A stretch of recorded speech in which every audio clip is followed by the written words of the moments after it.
Guys, good morning. Welcome sa 20 Aviary. So ngayon papakilala ko sa inyo guys si Ava. Ayan, isang blue and gold Macau. So, si Ava ay nasa 1-year-old na po. So dumating siya sa atin mga 2 months or running 3 months old.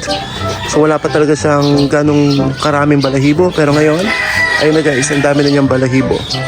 So, eto guys, very challenging ang pagtitrain kay Ava.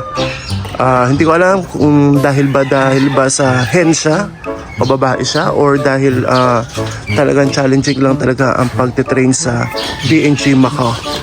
So, pero ngayon guys, okay naman very good na siya guys. Nakakalipad na siya dito sa site namin. Sumasabay na siya kay Paimon. And si Paimon, okay na siya guys. Hoping na wag siya magdapo at saka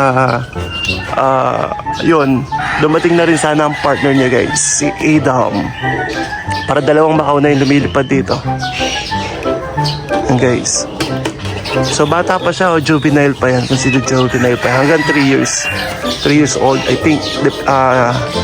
Yan, ang kanyang diet ay P15, morning, afternoon, morning and evening pala siya kumakain twice a day.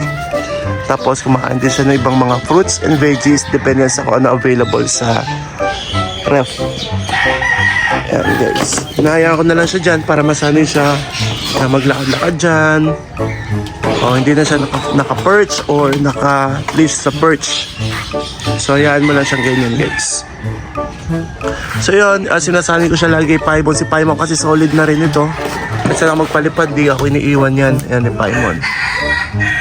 So, very napakalakas ng ni Paimon para bumalik.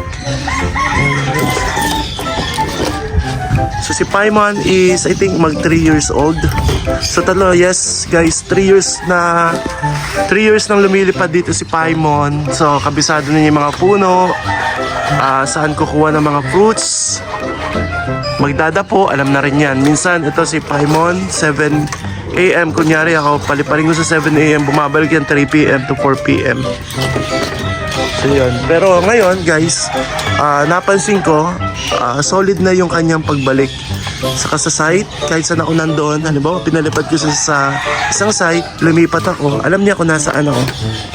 At alam din niya kung saan siya dadapo. Dapong tao kahit marami kami. So yun guys.